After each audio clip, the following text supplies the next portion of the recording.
یہ 2000 BC کی بات ہے کہ جب طوفان نوح کی تباہی کے بعد اللہ تعالیٰ نے سرزمین ارب پر ایک ایسی قوم پیدا فرمائی جو دنیا میں سب سے زیادہ طاقتور، مضبوط اور توانا افراد پر مشتمل تھی۔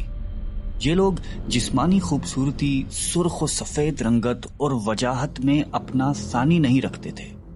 مال و دولت کی فراوانی، شاندار تہذیب و تمدن، شان و شوکت سمیت دنیا کی ہر نعمت اور آسائش انہیں میسر تھی۔ قرآن کریم میں ارشاد باری تعالیٰ ہے کہ ان جیسی کوئی اور قوم اور ملکوں میں پیدا نہیں کی۔ قوم عاد کے متعلق تفصیل سوائے قرآن کریم کے کسی اور مذہبی یا قدیمی تاریخی کتب میں نہیں ملتی، اس لیے اس قوم کی حالت کا نقشہ یا قرآن کریم کے ذریعے بن سکتا ہے یا پھر ان اثریات کے ذریعے جو محققین علم آثار نے ان کے بارے میں حاصل کی ہیں۔ مورخین لکھتے ہیں کہ عاد نام کا ایک شخص حضرت نوح کی چوتھی نسل میں ان کے بیٹے سام کی اولاد میں سے تھا۔ چنانچہ اس شخص کی اولاد اور اس کی پوری قوم عاد کے نام سے مشہور ہو گئی۔ وہ اعرابی تھے جو بہت لمبے اور مضبوط ستونوں پر قائم کردہ عالی شان محلات میں رہا کرتے تھے۔ قرآن کریم نے انہیں ارم ذات العماد یعنی ستونوں والے کے نام سے یاد کیا ہے۔ ارم ان کا بہت خوبصورت شہر تھا جس کے آثار 1984 میں خلائی شٹر چیلنجر کی مدد سے دریافت کیے گئے ہیں۔ یہ علاقہ آج کل عمان کا حصہ ہے۔ بحریہ عرب اور بحر احمر کے درمیان عمان، حضرموت، بحرین اور مغربی یمن تک ایک وسیع صحرا ہے جسے صحرائے الاحقاف کہتے ہیں۔ یہ دنیا کے عظیم صحراؤں میں سے ایک ہے جس کا رقبہ ایک محتاط اندازے کے مطابق 65 لاکھ مربع میٹر ہے۔ اس صحرا میں سفید اور باریک ریت کے ہزاروں فٹ اونچے پہاڑ نما ٹیلے ہیں جہاں کوئی بھی چیز پھینکی جائے تو منٹوں میں غائب ہو جاتی ہے۔ کسی زمانے میں یہ دنیا کا سرسبز و شاداب علاقہ تھا اور وہاں یہ قوم عاد آباد تھی۔ آج یہ بھیانک صحرا اللہ تعالیٰ کی کھلی نشانیوں میں سے ایک اور اہل زمین کے لیے جائے عبرت ہے۔ قرآن کریم میں ارشاد باری تعالیٰ ہے کہ وہ ارم جو ستونوں والے تھے جن کی مانند کوئی قوم ملکوں میں پیدا نہیں کی گئی۔ بعض مفسرین نے لکھا ہے کہ ارم عاد کے دادا کا نام تھا جیسا کہ ان کے شجرہ نسب میں بیان کیا گیا تھا۔ ڈاکٹر اسرار احمد تحریر فرماتے ہیں کہ عام مورخین کا خیال ہے کہ ارم قوم عاد کے شاہی خاندان کا لقب تھا۔ طوفان نوح کے بعد قوم عاد ہی وہ پہلی قوم تھی جو بتوں کے پجاری بنے۔ علامہ جلال الدین سیوطی اپنی تفسیر میں تحریر کرتے ہیں کہ قوم عاد نہایتی زوراور اور بہادر قوم تھی۔ وہ سب بت پرست تھے۔ مختلف کتب میں ان کے بتوں کے مختلف نام بیان کیے گئے ہیں۔ کچھ نے بتوں کے نام صدا، سمود اور ہرا بتائے ہیں۔ مورخین کی رائے کے مطابق ان کے معبود بھی قوم نوح کی طرح پتھر کے 5 بت یعنی ود، سوا، یغوث، یعوق اور نصر ہی تھے۔ کفر و شرک کے سمندر میں غرق قوم عاد کی بد اعمالیاں جب اپنی انتہا کو پہنچ گئیں تو اللہ تعالیٰ نے انہی کے قوم کے ایک نیک اور صالح بندے کو ان پر پیغمبر بنا کر مبعوث فرمایا۔ حضرت ہود قوم عاد کی سب سے معزز شاخ خلود کے ایک خوبصورت اور وجیح شخص تھے۔ حضرت ہود علیہ السلام نے ان سے کہا کہ بھائیو، ایک اللہ ہی کی عبادت کرو، اس کے سوا کوئی تمہارا معبود نہیں۔ قوم عاد کے سرداروں نے جواب دیا کہ تم ہمیں احمق نظر آتے ہو اور ہماری نظر میں تم جھوٹے ہو۔ حضرت ہود نے کہا کہ میں رب العالمین کا پیغمبر ہوں اور اللہ کا پیغام تم تک پہنچاتا ہوں۔ کہنے لگے تم ہمارے پاس اس لیے آئے ہو کہ ہم اپنے ان معبودوں کو چھوڑ دیں جنہیں ہمارے باپ دادا پوجتے تھے اور صرف ایک اللہ کی عبادت کریں؟ اگر تم سچے ہو تو جس عذاب سے ہمیں ڈراتے ہو وہ لے آؤ۔ حضرت ہود مسلسل 50 برس یا اس سے بھی زیادہ واعظ و نصیحت کرتے رہے۔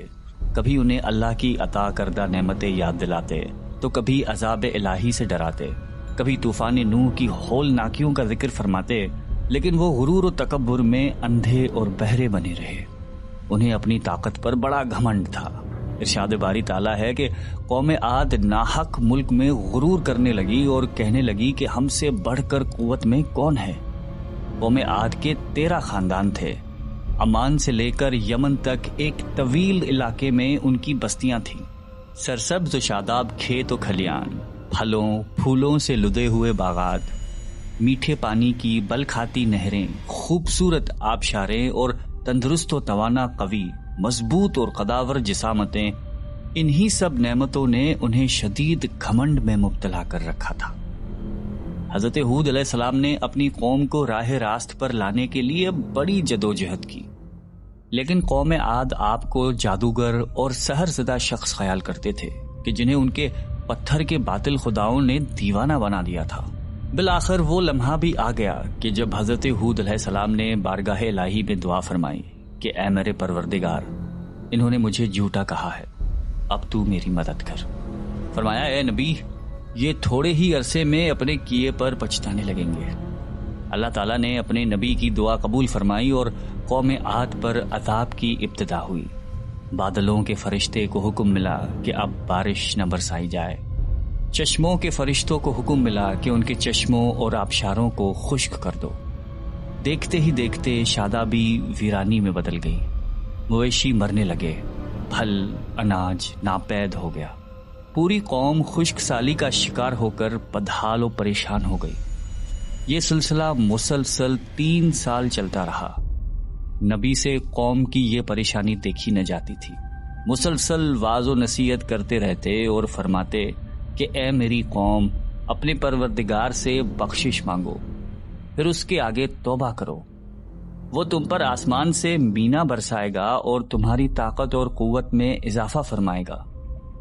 کہنے لگے ہود، تم ہمارے پاس کوئی دلیل ظاہر نہیں لائے، ہم صرف تمہارے کہنے سے نہ تو اپنے معبودوں کو چھوڑنے والے ہیں اور نہ تم پر ایمان لانے والے ہیں۔ ہم تو یہ سمجھتے ہیں کہ ہمارے کسی معبود نے تمہیں آسیب زدہ کر کے دیوانہ کر دیا ہے۔ اس زمانے میں یہ دستور تھا کہ قوموں کو جب کوئی مشکل آ گھیرتی تو وہ بیت اللہ شریف جا کر اللہ کے آگے آوازاری کرتے اور ان کی مشکل رفع ہو جاتی۔ یعنی کافر قومیں بھی اس حقیقت کو تسلیم کرتی تھیں کہ اس ارض و سما کی مالک ایک لافانی قوت موجود ہے۔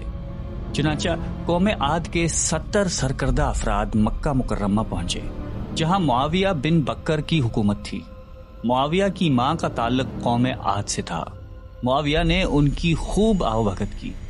وہ لوگ 1 ماہ تک وہاں رہے اور بارش کے لیے دعائیں مانگتے رہے۔ دعا کروانے والے سردار کا نام قیل بن عنبر تھا۔